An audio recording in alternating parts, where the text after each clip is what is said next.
sabemos que lo que hay que mirar son los procesos, nos enfocamos en los procesos, en las estructuras, en las coyunturas históricas, más que en las fechas y en los héroes y personajes.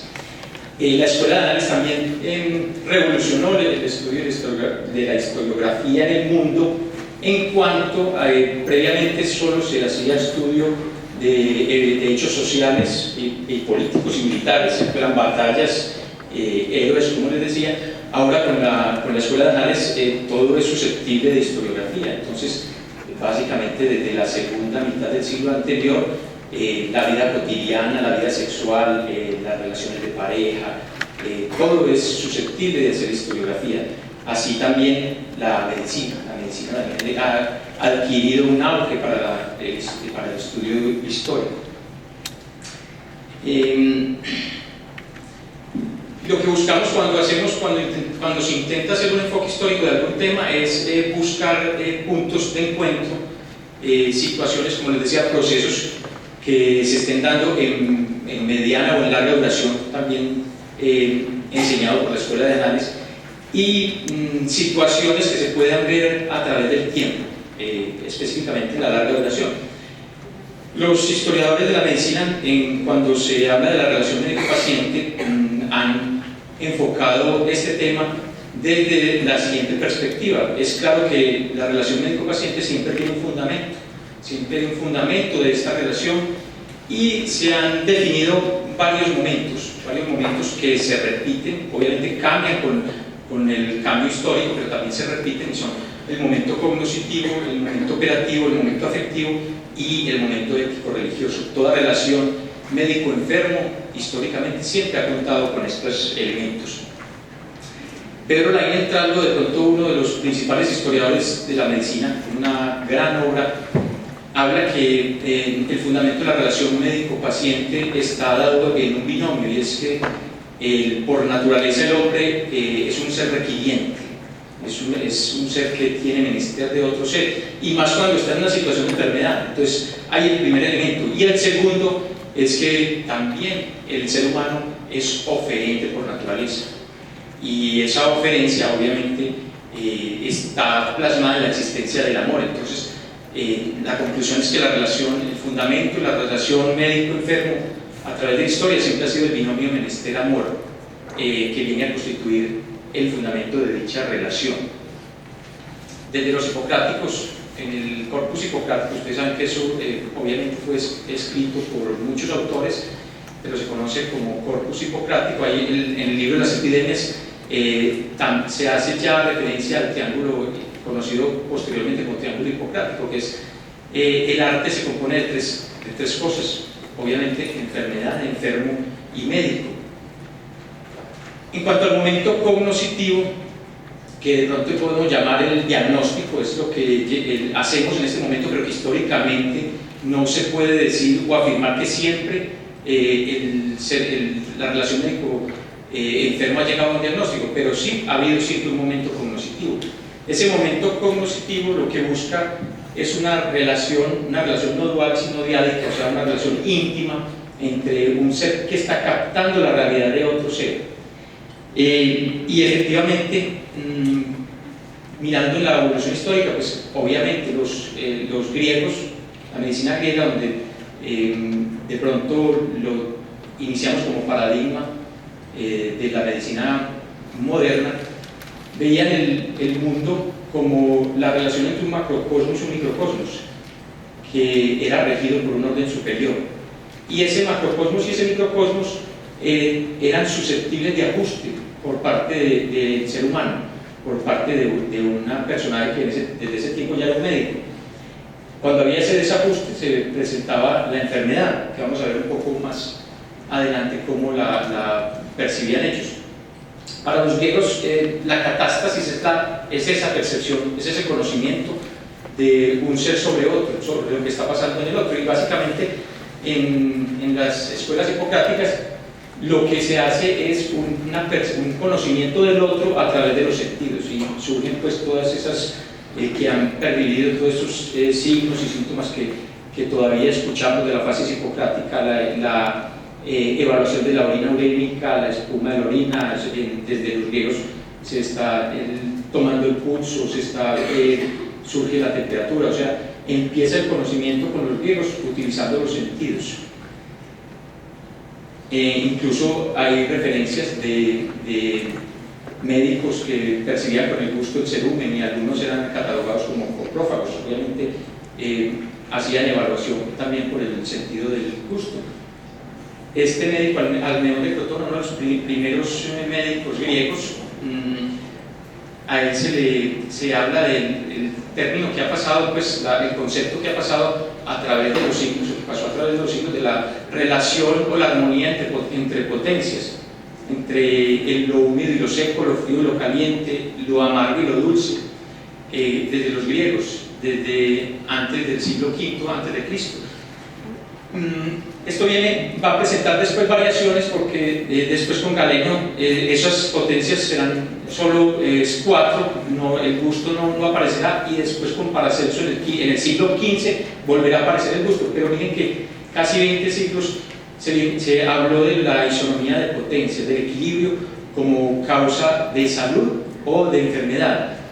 Y obviamente cuando predominaba una de estas potencias eran lo que presentaba las enfermedades. Los Asclepiadas, que son los mismos médicos griegos, básicamente, si ustedes recuerdan, Asclepio era el dios de la medicina en el siglo XV a.C., hijo de Apolo, y entonces la medicina griega se organizó por medio de escuelas que eran consideradas como Asclepiadas. Era una escuela donde había un templo a Asclepio, y en toda Grecia aún persisten templos de la época antigua dedicadas a Asclepio. Todas ellas fueron evolucionando en escuelas médicas griegas.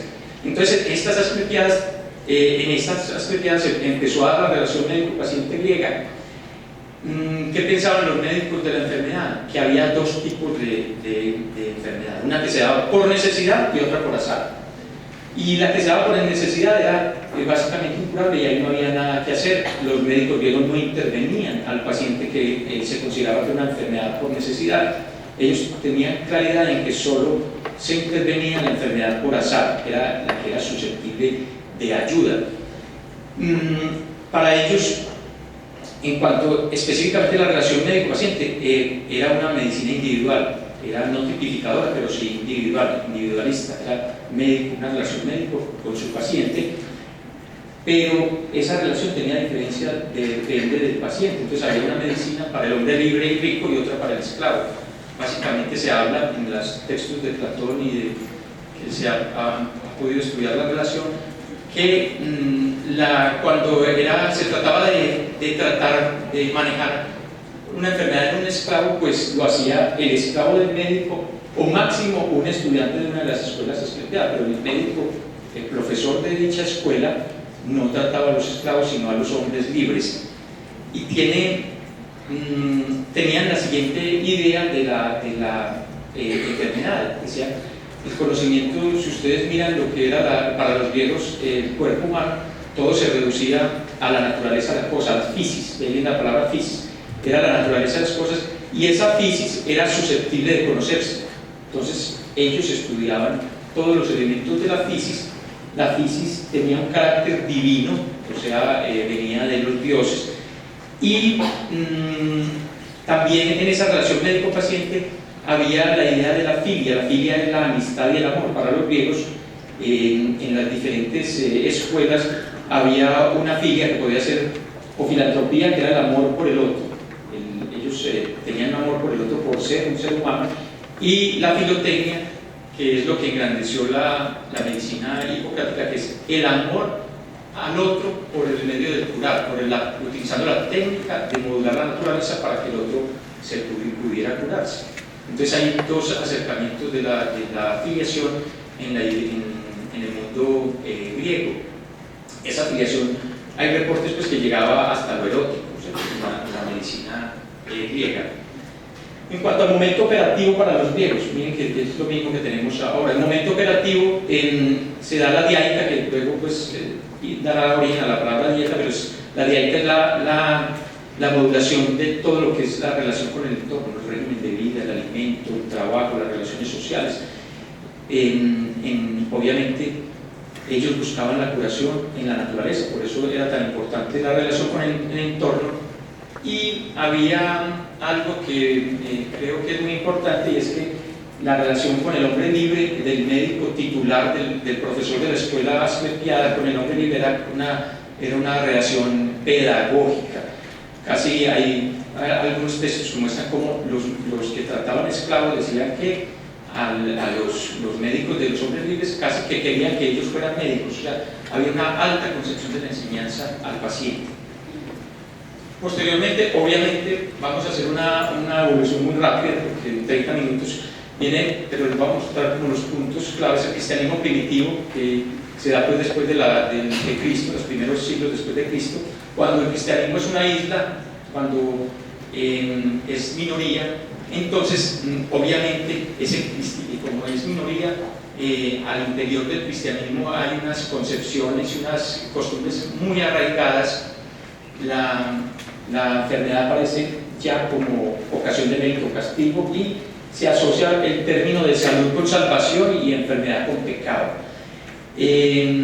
Aquí, a diferencia del mundo griego, en el conocer, hay que conocer a Dios, y en el momento operativo de la relación médico-enfermo para el mundo cristiano primitivo, para ellos los remedios son inútiles y solo la curación se da por Dios. Para esas primeras culturas cristianas con Tertuliano y Orígenes, ellos pensaban que la curación solo era posible por medio de la oración, y ellos introducen las prácticas religiosas en la asistencia médica. Posteriormente, pues como lo vamos a ver ya en la Edad Media, que también tiene un alto raigante del cristianismo, pues va a haber unos cambios. El momento afectivo, muy importante, es el enganche que se produce siempre en toda relación entre el médico y el enfermo. Como vimos en este momento, para los griegos es la filia, esos dos tipos de amores que existen, se presenten siempre desde el momento de conocimiento. Para la historia de la medicina ha habido dos utopías, se han marcado como dos utopías en cuanto al momento afectivo, que lo afectan. Obviamente el momento afectivo lo que busca es la relación inmediata del médico con el enfermo, pero también a través de los tiempos ha habido una costumbre, y son la utopía mágica y la utopía técnica, que alejan esa relación inmediata del ser humano médico con el ser humano enfermo. La magia y la técnica en igual medida tienen eso en común, que la relación se hace más lejana y se busca una intermediación, ya sea con los poderes dados por un ser supremo o por la técnica y la tecnología. El momento ético-religioso, también importantísimo en las culturas primitivas antes del mundo griego, y obviamente algunas costumbres y algunos grupos han permanecido con estas costumbres hasta nuestros tiempos. Para ello, la relación es engendrada en los cielos. El chamán o el curandero es un representante de Dios, tiene los poderes, son dados temporal o permanentemente por y la filia se da como una ayuda espontánea, no hay pues un enganche directo, puede que no haya ni siquiera la caracterización de ser curante como ser médico, pero hay un interés de una ayuda espontánea que sería el momento afectivo. El momento del conocimiento, para las culturas primitivas y para las culturas actuales que utilizan la magia, es el empirismo, es el conocimiento, es un conocimiento, pero es un conocimiento que pasa tradicionalmente de generación en generación, sin el qué y el por qué. Y la curación, el momento operativo, pues como les dije, viene de una magia y de unos poderes adquiridos temporal o definitivamente. Para los griegos este momento ético-religioso es muy importante. Recuerden que la medicina griega no es para nada secularizada, esto todo lo hacían por los dioses. De hecho, el juramento pues parte de que esta relación se consagra inicialmente a Apolo, padre de Asclepio, y a sus hijas, a dos de sus hijas, a Higea y Panacea. Para los griegos siempre están los dioses inmiscuidos en esta relación médico-enfermo, y todas las enfermedades para los hipocráticos son sagradas. Ejemplo, pues la epilepsia, que todos conocemos toda la importancia que tenía la epilepsia en los griegos como una enfermedad especialmente sagrada. Viene la Edad Media y después de las culturas primitivas cristianas, y para la historia de la medicina lo podemos diferenciar en tres fases que tienen connotaciones en la relación médico-enfermo. Desde las invasiones germánicas hasta la escuela de Salerno. La escuela de Salerno en el siglo X es muy importante para la historia de la medicina porque es la primera escuela y tuvo preponderancia casi de 3 siglos como única escuela en el mundo europeo. El otro tiempo es hasta la creación en el siglo XIII de todas las escuelas importantes de Europa, y después ya hasta la llegada del Renacimiento del mundo moderno con la tecnificación.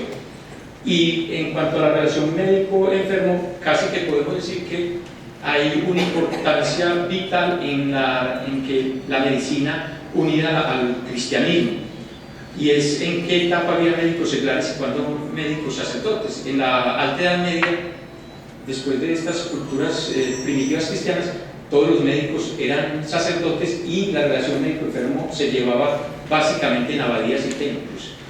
Posteriormente, en esa Edad Media tan cristiana para nosotros, también se da esa descristianización de la medicina, y para la Baja Edad Media, ya cerca del siglo XIV, ya hay pocos médicos reconocidos sacerdotes, y la Iglesia pide en ese tiempo que no se asocie la medicina con el sacerdocio, como lo vamos a ver acá en esta filmina de los concilios, en que aparece algún texto diciendo que los sacerdotes no deben ser médicos. Claro que casi al final de la Edad Media, ya la Baja Edad Media en el siglo XII. Termina pues la Edad Media con una medicina ya con escuelas, ya hay un conocimiento que se está pasando de médico a alumno, y como les decía, ya sale de los conventos y va a aparecer ya lo que veremos más adelante, que es la aparición de la medicina hospitalaria, ayudada pues por la misma Iglesia, que pensaba que moralmente no era lo mejor que los médicos también tuvieran la función de curar. Miren todos los concilios del siglo XII, desde el Clermont hasta de París al inicio del siglo XIII, todos prohíben que el sacerdote sea médico. Obviamente cuando la prohibición se repite es que se está dando, pero por lo menos hay una concepción, hay una mentalidad de la Iglesia que desanima a que el médico sea sacerdote. Entonces al final con estos elementos viene al final de la Edad Media la medicina hospitalaria, pero la medicina hospitalaria también tiene unas características, y es que es una medicina para los pobres, quienes tienen, los señores feudales o los burgueses artesanos, quienes pueden, tienen una medicina de un médico de cabecera o un médico principal, dependiendo pues de las posibilidades y del rango social, y se da pues esa medicina de ayuda en los hospitales, que va a ser tan importante pues en el transcurso del tiempo. Para el médico esa relación, en esa final de la Edad Media, en la Baja Edad Media, se basa en que el paciente piense primordialmente en su alma y posteriormente en su cuerpo. Viene ya para el siglo XV el cisma de la Iglesia Católica con Lutero, y ahí ya sí se seculariza totalmente la medicina, se parte de la Iglesia Católica en el protestantismo y el catolicismo, pues, y ya el hombre se hace creador, ya no empieza a haber creación en la técnica, en la ciencia y en el arte, y aparecen los conceptos de libertad e intimidad. La descristianización fue a tal punto que en una visita de Laennec a Pío VII, él dentro de su texto escribe que es de admirar que aún existe un médico piadoso como Laennec. Sin embargo, en la historia de la medicina, en los textos de Laennec, no se encuentra el reporte de Dios, pero es un médico que es catalogado como uno de los médicos más católicos. Pero miren la descristianización, ya la medicina se ha secularizado y se ha descristianizado para el inicio de la Edad Moderna, y se diferencian pues claramente entre los médicos protestantes y los médicos católicos. Aparece pues la individualización no llegando a la atención personalista que aparecerá en el siglo XIX y XX, pero también hay una individualización de la observación clínica. Los diagnósticos ya se hacen más individuales y aparecen la mentalidad anatomoclínica y fisiopatológica. En realidad no aparecen porque vienen desde Galeno, pero para la edad moderna reaparecen con fuerza. Para el médico de estos primeros años después de la Edad Media, el ser humano es visto como si se le estuviera haciendo una necropsia en vivo. Casi que las descripciones de las enfermedades llegan hasta el órgano, qué lesión está teniendo. Entonces el médico dice: usted tiene tal lesión que le estaba afectando el hígado, y hacía una relación anatómica de él. Y aparece también la mentalidad fisiopatológica con toda su fuerza. Para el siglo XVIII y XIX aparece el concepto de deontología como normas y conjunto de reglas y normas, y la parte social de la enfermedad, que será importante ya con la revolución industrial. Se hace famoso la frase de Verán y Butler, que hablan ya también de un aspecto humanitario nuevamente, que dice que curar a veces, aliviar a menudo y consolar siempre es la función del médico. A diferencia de los hipocráticos, en la edad moderna, como vimos, hay una nueva preponderancia del hombre. El hombre es creador, y entonces ya hablamos de la curabilidad de todas las enfermedades. El concepto no es que en la edad moderna se cure todas las enfermedades, sino que los textos explican que si venimos en un desarrollo, llegará el momento en que la muerte la podremos igualmente eliminar, y que todas las enfermedades se lograrán curar. O sea, es un concepto de poder del hombre, incluso sobre la naturaleza. Se habla sobre incluso de poder afectar la enfermabilidad, casi que es el primer concepto de salud pública. Y el hombre pasa de servidor de la naturaleza a señor de ella. Con la revolución industrial, pues viene una crisis de la medicina, obviamente porque en el entorno hay una industrialización, largas jornadas laborales, aparecen las enfermedades laborales, hay proletarización, hay hacinamiento, y hay una cosificación nuevamente de esta relación. Como ven ustedes, es un ir y venir. Volvemos a la cosificación de la relación médico-enfermo para la industrialización, que nos va a llevar a escuelas como la checa de Skoda, que dice que la medicina debe ser hospitalaria. Era un médico hospitalario, y para él el momento del conocimiento era máximo, pero no se requería de un momento operativo. Él decía que había que hacer excelentes diagnósticos solamente como entendimiento, pero que las enfermedades debían curarse por sí solas, o sea que la terapéutica era pobre. Se dice en algún texto de la Intra, saca un texto de la literatura de la época, de 1800, de mediados del siglo XIX, que dice que teníamos, dice el texto, tenemos la gran suerte de ser muy bien diagnosticados por Skoda y muy bien autopsiados por Rokitansky. O sea, prácticamente no existía la terapéutica. Skoda decía que el paciente es la suma de un objeto científicamente conocible y una persona totalmente desconocida. Esto llevará pues a que posteriormente vengan todas las revoluciones liberales, como ustedes bien saben, la Revolución Francesa, de parte del contractualismo de Hobbes, Locke y finalmente Rousseau, que será vital para la humanidad y será vital para la relación médico-enfermo en cuanto aparecen los derechos humanos. El hombre tiene derechos. Las revoluciones liberales del siglo XIX harán énfasis en esto, y para siempre harán este concepto para siempre eterno hasta nuestros días. Aparecen los derechos civiles y políticos: el derecho a la vida, a la integridad física, a la libertad de conciencia y a la propiedad. Obviamente la relación médico-enfermo y la medicina no se puede ver ajeno a esto, que en el mundo entero se está dando, y viene Immanuel Kant con su concepto de autonomía, también con su concepto de que el hombre es un fin en sí mismo y nunca debe ser un medio. El imperativo categórico de Kant, pues obviamente aparecerá y por todo el mundo se conoce.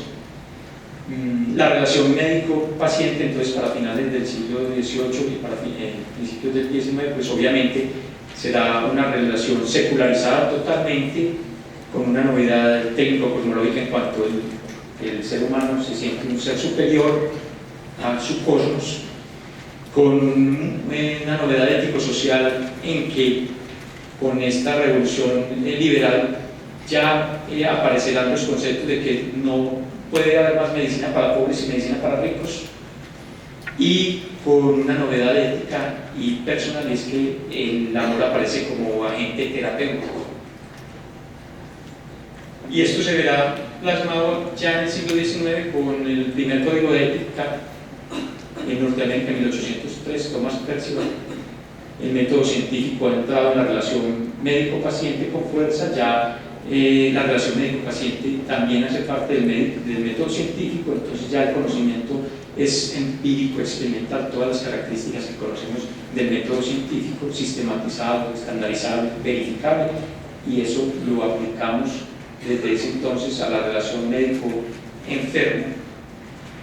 En algunos casos, siempre pensando más en el método científico. Esta frase es de Claude Bernard, a quien la humanidad le debe mucho como médico. Él dice que considera el hospital solo como el vestíbulo de la medicina científica, puesto es el primer campo de observación y se debe hacer, y allí debe entrar el médico, pero él piensa que la verificación, o sea, el laboratorio, es el verdadero santuario de la ciencia médica. Y obviamente, pues visto descontextualizado, podríamos decir que no, pero Claude Bernard, por ese pensamiento, tuvo aportes importantísimos a la medicina. No podía faltar en la relación, en la historia de la relación médico-enfermo, Freud. Con Freud se dice que aparece el sujeto en la relación médico-enfermo, es la introducción de la subjetividad, y para los médicos aparecen otros conceptos ya como objeto de estudio, objetos de los elementos sociales, psicológicos, antropológicos, la personalidad, y el momento cognoscitivo que les he venido diciendo se amplía con Freud, porque se hace ese mundo interior del sujeto se hace también elemento de estudio, se hace un elemento cognoscitivo más.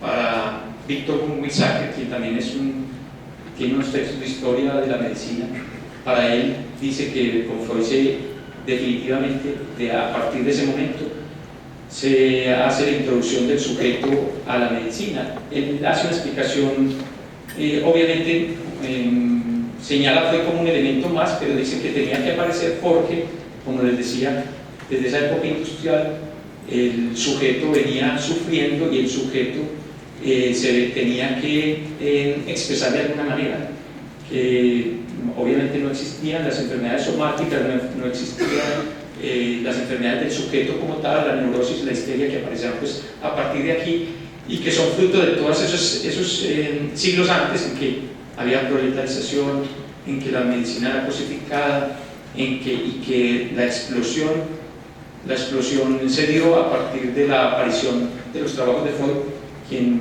trabajó con Charcot mucho en histeria. De hecho, hay unos trabajos muy bonitos donde muestran en historia de medicina. Charcot era el gran médico, el primero que habló de histeria y que tenía los grandes tratados, y Freud, después, que fue su alumno por mucho tiempo, hace otra mirada totalmente donde ve el sujeto de otra manera. Para von Weizsäcker eso tenía que suceder, y Freud fue el elemento que permitió esa explosión. Para terminar el siglo XX, con las sociedades de socorro mutuo, que obviamente ya se nos está dando la medicina colectivizada, que aparece como una respuesta a la muy costosa medicina particular para ese principio del siglo XX y la muy deficiente medicina pública.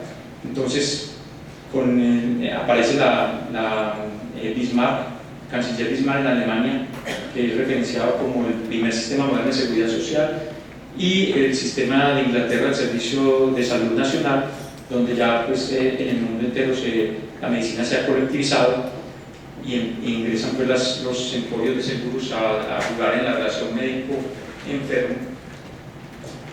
Hasta el siglo XX también. Esta sentencia es importante porque aparece por primera vez en una sentencia el derecho que tiene un paciente a que se le explique lo que se le va a hacer.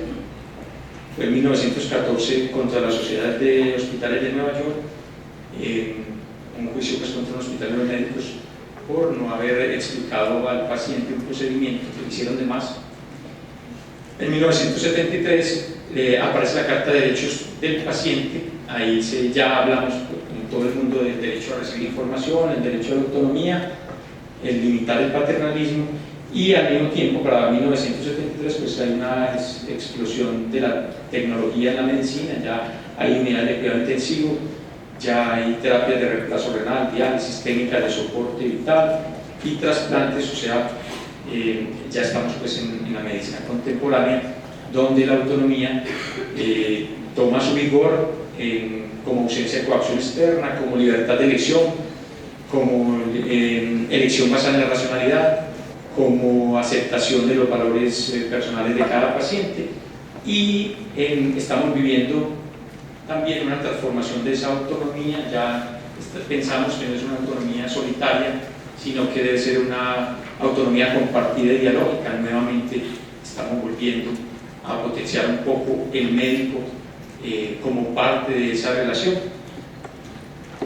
Finalmente, no podía dejar de mencionar pues, la definición de la Organización Mundial de la Salud de lo que es la salud, que es un estado de completo bienestar físico, social y mental, y no simplemente la ausencia de enfermedad. Esto enmarcado en factores de la relación médico-enfermo, donde el paciente está guiado por la autonomía, el médico por el paternalismo, la beneficencia y la no maleficencia, y la sociedad por la justicia. En la Facultad de Historia nos enseñan que el historicismo no debe aparecer nunca, que se haga un trabajo histórico, que se esté hablando de la historia de algún tópico. Incluso Karl Popper escribió un texto que llama Miseria del historicismo, y es que el historiador está capacitado para explicar el pasado y dar elementos para el presente, pero que no se debe aventurar tratándose de ciencias sociales y humanas, no de ciencias perfectas, a hablar del futuro. Sin embargo, pues todos los historiadores contemporáneos, alguna alusión, intentan hacer el futuro por los elementos que se captan del pasado. Estas dos feminas pues marcan lo que de pronto sería de los cuatro momentos lo que debería ser en este momento la relación médico-paciente y lo que para el futuro debemos cuidar, y es que la autonomía a ultranza puede ser tan perversa como el paternalismo. De hecho, miren que ya hay un cambio, ya la autonomía se está mirando de otra manera. Obviamente porque cuando uno por la autonomía se deja, pues de pronto tampoco estoy pensando en el ser humano, porque el ser humano, los elementos de conocimiento, ese momento cognitivo es diferente para el paciente y para el médico, y el médico debe participar en que esa autonomía sea, como les dije, dialógica y lo mejor para el paciente. Que la relación, obviamente, debe haber equilibrio entre la autonomía y la beneficencia, y es claro que el primer deber de la beneficencia y la información sigue siendo el rostro de la relación médico-paciente, el consentimiento informado como concepto, no como papel. La tecnología, el abuso de la tecnología, como les mostré desde todos los tiempos, es la utopía tecnológica corta la relación inmediata entre el médico y el paciente. Entonces hay que tener cuidado con el abuso de la tecnología en el presente y para el futuro. El volumen creciente de información, obviamente tenemos que tener una información pertinente, necesaria, pero también el volumen creciente de información nos puede llevar a que los datos técnicos sobrepasen el interés humano de esta relación, y la especialización que no permite una mirada integral del ser humano es otro punto también a mirar para el futuro. Espero pues haber dado un enfoque global de toda esta relación, y les agradezco mucho que me hayan escuchado.